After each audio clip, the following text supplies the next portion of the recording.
اس وقت فاٹا کے اوپر ٹیکسز کی بات ہو رہی ہے، اور جو فاٹا سے تعلق رکھنے والے ممبران اسمبلی ہیں یوں تو وہ بہت ساری پریس کانفرنسز کرتے نظر آتے ہیں اور اس کے اوپر آواز بھی اٹھاتے ہیں. کیا واقعی وہ مخلص ہیں اس بات سے، اور فاٹا کے مسائل کیا ہیں؟ ہمارے ساتھ موجود ہیں ملک خان مرجان. سر، وقت دینے کا بہت شکریہ. کیا یہ جو پریس کانفرنسیں ہمیں دیکھنے کو ملتی ہیں، یہ لوگ دل سے یہ باتیں کر رہے ہوتے ہیں؟ ثاقب صاحب، ہم مجبوری سے یہ کرتے ہیں. ہم مجبور ہو چکے ہیں چونکہ اندھیرے میں ہم پر ڈاکہ ڈالا گیا ہے، اور اس اندھیرے کو ہم دن کی طرف لانے کی کوشش کرتے ہیں، مگر کوئی سنتا نہیں ہے، کوئی مانتا نہیں ہے. کیوں نہیں مانتے؟ آپ بھی تو پاکستان کے اندر انضمام ہوا، اور اس کے بعد سے اب آپ کی بات کیوں نہیں سنی جا رہی؟ پاکستان کے اندر انضمام نہیں ہوا. اتوار کا دن تھا، چھٹی کی دن تھی. اسمبلی کو بلایا اور شام کو فیصلہ ہوا، قرارداد پاس ہوا، اور اسی شام کو یہ اسلام آباد آ پہنچا. صبح شام کو اسمبلی ایک دن کی بلایا. 16 پوائنٹ رکھے تھے، اس میں آخری پوائنٹ انضمام کا تھا. 15 مطالبات منظور ہو گئے، اور 16ویں کا کہا کہ فاٹا کہ عوام انضمام چاہتا ہے، اور صوبائی اسمبلی نے اس کی منظوری بھیج دی ہے. کیا آپ لوگ یہ مانتے ہیں کہ یہ ٹھیک ہے؟ یہ 32 سیکنڈ کی بات ہے. اس نے فوراً ہاتھ اٹھایا. پھر دوسری بات جو 3 سیکنڈ میں ختم ہوا کہ جو نہیں مانتے، بات ختم ہو گئی.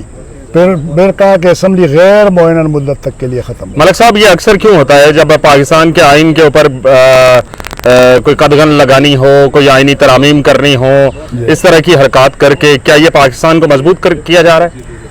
دیکھو جی، ہم تو اتنا ہی سمجھتے ہیں کہ پاکستان 2 لخت ہوا. کیوں 2 لخت ہوا؟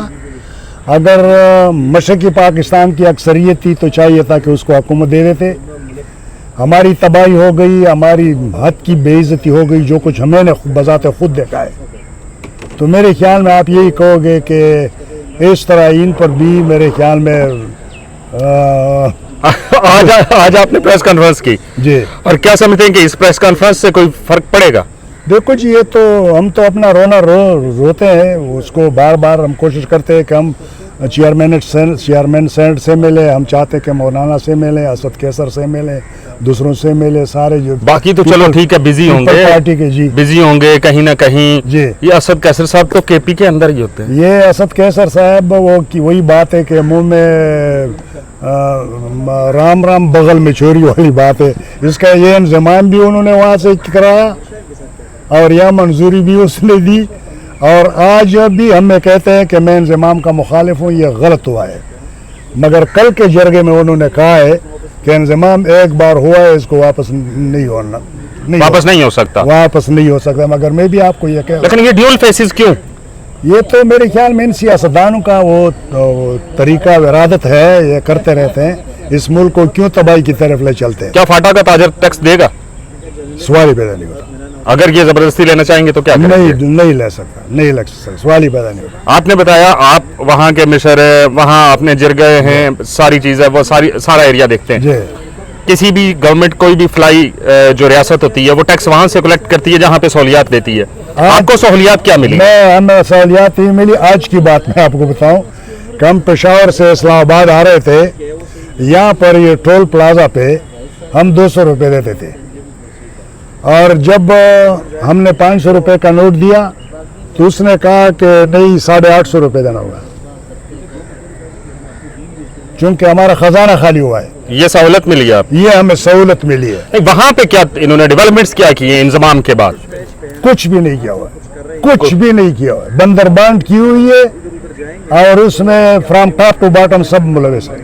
تو اس کا حل کیا ہے؟ اس کا حل یہی ہے کہ قبائل کا سننا ہوگا، قبائل کی آواز کے ساتھ لبیک کرنی ہوگی، مسائل کا حل نکالنا ہوگا، اور مسائل کے حل نکالنے کے بعد میرے خیال میں پاکستان یہ باقی ماندہ فیڈریشن کچھ عرصے تک آپ سیاستدان نہیں ہیں، لیکن آپ وہاں پہ مقامی طور پر آپ بہت سارے معاملات کو دیکھتے ہیں. وہاں سے بہت سارے سیاستدان بھی پیدا ہوئے جو اس وقت بھی کے پی کے نام پہ اس وقت سیاست کر رہے ہیں. شاید آپ ابھی ایک پریس کانفرنس آپ کے بعد اور بھی چل رہی ہے اے این پی کی. اے این پی وہاں کی اپنے آپ کو مالک سمجھتی ہے. وہ کہتی ہے کے پی کے اندر جتنے بھی ہو رہا ہے، وہ خیبر پختونخوا کے لیے انہوں نے جنگ لڑی. انہوں نے کیوں نہیں اس کے اوپر آواز اٹھائی؟ آپ ایک مہربانی کر لیں, آپ کے ساتھ جتنے دوست ہوں ان کو بھی اس کے ذہن میں یہ لاؤ کہ جب ایمل ولی پہ آپ کوشچن کرتے ہیں تو ایک کوشچن آپ نے کرنا ہوگا کہ آپ کے دادا باپ نے اسفندیار ولی خان نے کنونشن سینٹر اسلام آباد میں بذات خود اس پر سائن کیا ہوا کہ قبائل سے مشاورت کے بغیر انضمام نامنظور ہے. کیا آپ کا باپ خود سمجھتا تھا یا آپ اچھا سمجھتے ہیں؟ تو آپ کو وہ جواب دے گا کہ وہ کیا جواب دے گا. بہرحال آپ سے میں نے 5 منٹ کا وقت لیا تھا اور آپ لاسٹ آپ سے کوشچن یہ, جب ضرورت ہوتی ہے ہمیں افغانستان کے ساتھ معاملات کو سیٹل ڈاؤن کرنے کی تو اس وقت ہم قبائل کو بھیجتے ہیں, قبائل کے جو بڑے ہیں ان کو بھیجتے ہیں. جب قبائل کے اپنے مسائل ہیں تو اس کے لیے ہم کس کو بھیجیں؟ پھر میرے خیال میں تو یہی کہوں گا کہ جو بھیجے ہیں اس سے فائدہ کیا ہوگا. اسحاق ڈار گئے تھے نائب وزیر اعظم صاحب افغانستان کو, کیا لایا اس نے, کیا کویا کیا پایا؟ آپ کیا لائے؟ ہم نے 3 مہینے کا ٹائم لیا ان ہی حکمرانوں کے اور فوج کے کہنے پر ہم نے ٹائم لیا, یہاں پر کسی نے گھاس نہیں ڈالا. آپ کی بات کو اہمیت نہیں دی گئی؟ ہماری بات کو اہمیت نہیں دی, اگر حالانکہ ہمارے روایات یہی ہے کہ اگر خان جائے زبان نہ جائے, کہ اگر 3 گھنٹے کے لیے ٹائم مل جائے تو قبائل کہتے کہ یہ مسئلہ ٹل گیا, بس یہ ختم ہوا. ہم نے 3 مہینے کا ٹائم لیا تھا اور 3 مہینے میں ایک پٹاخہ بھی نہیں چودائے. اور ہم آخری دن تک رو رہے تھے, 9 دن باقی تھے. جنرل شاہین کی بیٹی کی شادی تھی اور میرے خیال میں 19 جنرل صاحبان باجوہ صاحب کے ساتھ ایک ٹیبل پہ بیٹھے تھے. میں وہاں پہ آیا, اس کے کندھے پر میں نے ہاتھ رکھا, باجوہ صاحب کے کندھے پہ. میں نے کہا کہ جنرل صاحب آپ نے ہلنا نہیں ہے. میں نے ایک بات کرنی تھی, یہ تو خطرناک بات تھی مگر ہمارا تو لے جا اس طرح ہی تھا, سٹائل بھی یہی ہے. ہاں, وہ کہنے لگے کہ کون, میں نے کہا کہ کون مون چھوڑ دو, میں نے بات کرنی, آپ کھانا کھاؤ. جب انہوں نے آنکھ اس طرح کرا دی مجھے, دیکھا اس نے کہا کہ نہیں ملک اٹھ کے میں آپ کی بات سنوں گا. گلم میں مجھے ملایا. پھر اس نے کہا کہ یہ بتاؤ کہ حالات کیسے. میں نے کہا کہ حالات میں صحیح بات کر لوں یا آپ کی ٹیم کو خوش کرنے والی بات کر لوں. وہ جو بیٹے جنرل تھے وہ بھی کوئی چپکے سے ہنس رہا ہے, کوئی اس طرح ہی کر رہا ہے کہ یار اب یہ تو عجیب قسم کا انسان آیا. تو اس نے کہا کہ یہ آپ کیوں کہہ رہے؟ میں نے کہا کہ ایسا نہ ہو کہ میں باہر نکل کے یہ کہیں کہ اس گاڑی میں مت بیٹھو, اس میں بیٹھو. اس نے کہا کہ نہیں, جو کچھ آپ نے کہنا ہے یہ کہو, یہ حالات کیسے چل رہے ہیں. میں نے کہا کہ صحیح بات کر لوں کہ ہاں, کہ آپ نے ہمیں 20 سال پیچھے دھکیل دیا. ہم نے ٹائم لیا تھا مسئلے کے حل کے لیے, نہیں چاہتے کہ مسئلہ حل ہو, پاکستان کو بچانے کے لیے, عوام کو بچانے کے لیے اور اس خوبصورت فوج کو بچانے کے لیے, مگر ہماری موقع آپ نے ضائع کیا اور یہ جنگ جاری رہے گا. 9 دن بعد پہلا واقعہ بجوڑ میں ہوا, پہلا واقعہ گنڈاپور کے علاقے میں ہوا, لکی میں ہوا, نارتھ وزیرستان میں ہوا, خیبر میں ہوا, راجگال میں ہوا, تیرا میں ہوا, دس میدان میں ہوا, میرے خیال میں کرک میں ہوا. روزانہ کے بنیاد پہ چلتے رہتے, روزانہ کے بنیاد پہ, مگر ہماری بات کو کسی نے وزن نہیں دی. آج تک وہ جاری ہے. پھر پشاور میں پولیس کے مسجد میں وہ ہوا تو میرے خیال میں 314 بندے اس کے بعد رابطہ نہیں کیا آپ سے؟ کس نے؟ انہوں نے کہ جی 2 بار اسی جنرل صاحب کے ساتھ بھی ملا, اسی موجودہ جنرل صاحب کے ساتھ اسی مدعے پہ نہیں. پہلی بار میری بات مان گئی بہت خوبصورت طریقے کے ساتھ, اور موقع پہ ہدایات بھی دی. چیف سیکرٹری بیٹھے تھے, کور کمانڈر صاحب بھی بیٹھے تھے, تو بات بھی میری صحیح تھی. اور 6 بار میرا نام لیا, اس ملک صاحب سے پوچھ لیں. میں پریزنٹیشن کر رہا تھا فاٹا کا, تو اس نے کہا کہ میں آپ کے ساتھ متفق ہوں. میں نے کہا کہ انضمام بالجبر ہوا ہے مگر اس میں 10 سال کا ٹائم بھی ہے. 10 سال میں 110 ارب روپے سالانہ, اور اس کے بعد قبائل کے سیٹوں کو اس وقت تک ڈبل کرنا جب تک وہ جو وعدے کیے تھے وہ وفا نہ کیے ہوں.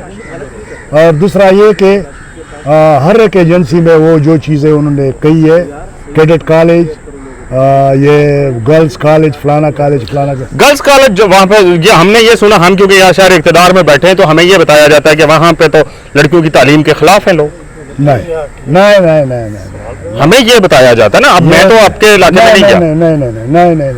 نہیں وہ میں آپ کو بات کروں, اگر حالات کو خراب کرنے کی بات ہو تو کہتے ہیں کہ استانیہ اور اسکولوں میں نہ جائیں, حالات پولیو ورکر نہ جائیں.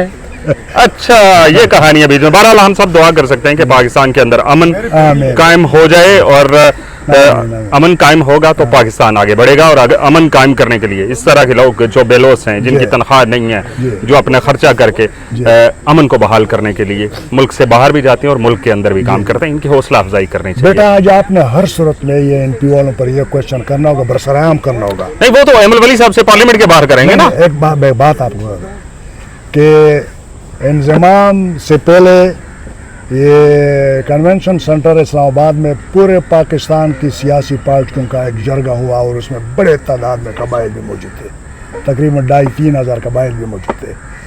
آپ کے باپ نے اس میں سائن کیا ہوا ہے,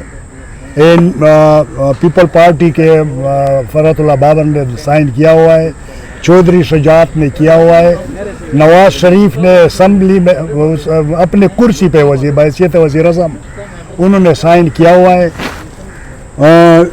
ایم کیو ایم کے 5 بندوں نے, 2 سینیٹر تھے, 3 نے میں نے تھے میرے خیال میں, اس نے سائن کیا ہوا ہے. اور یہ میں آپ کو ایک عجیب بات بتاؤں کہ انہوں نے اسی رات ہی یہ الطاف سے بات کی تھی کہ ہمیں ایک قبائل ملا, اور بہت خوبصورت بات کی انہوں نے کنونشن سینٹر میں. وہاں سے انہوں نے مجھے کال کیا لندن سے, 18 منٹ ان کے ساتھ میری بات کی. اس نے کہا کہ آپ کراچی ہمارے اس پہ آ جائیں, 0.90 پہ آ جائیں, وہاں پہ آپ کا بڑا استقبال ہوگا. پورے قبائل سے مشان کو لے جاؤ اور پورے جہاز کو لے آؤ وہاں پہ, ہم تمہارے ساتھ ہیں. میں نے کہا کہ بہت مہربانی آپ. اس کے بعد پھر وہ اپنے ساتھ بھی نہیں رہے. نہیں, میں نے اس کو کال کیا نہیں, چونکہ ہم محب وطن پاکستانی ہیں, اور ہم چاہتے ہیں کہ یہ ملک ہے تو ہمیں, اگر یہ ملک نہیں ہے تو ہم یہ حالات ہمارے دیکھ لو.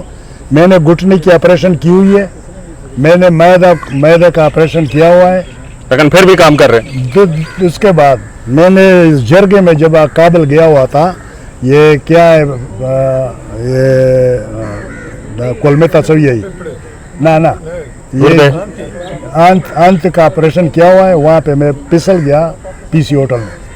جب واپسی پہ آیا تو میں نے کانا چھوڑ کے میں سیدھا یہ اسلام آباد آیا, تو اس کا کر دیا. اس کے بعد گال بلیڈر کا آپریشن میں نے کیا, پھر بھی میں قبائل کے لیے رونا رو رہا ہوں. قبائل کیا دے رہے ہیں آپ کو؟ قبائل بس ہمیں یہ دعائیں دے رہے ہیں کہ اللہ تعالیٰ ان بندے کی, ہاں بالکل یہ دعائیں ہمارے لیے کافی ہے. میرے 4 بچے, بیٹا ایک اور بات بھی کریں, ایک بیٹا ناردرن آئرلینڈ میں ڈاکٹر ہے, ایک پورے ہاسپٹل کی ہیڈ ہے, اور اس بچے بھی ان کے ساتھ ہیں. دوسرا بھی الحمدللہ ذمہ دار افسر ہے, تیسرا بھی ذمہ دار افسر ہے, چوتھا میرے ساتھ ہوتا ہے. مگر میں نے کسی کو ہاتھ بھی نہیں پکڑا ہوا ہے, اور میران شاہ میں میرا جو جائیداد تھا ان کو ان لوگوں نے لوٹا, جس نے یہ ان سے معاملہ ہے. آپ سے بات کر کے بہت اچھا لگا. ہمیں ایسے لوگوں کی حوصلہ افزائی کرنی چاہیے جو پاکستان کے لیے اور پاکستانیت کے لیے اپنی جان بھی دینے سے گریز نہیں کرتے. دیجیے اجازت. اللہ حافظ. اللہ آپ کو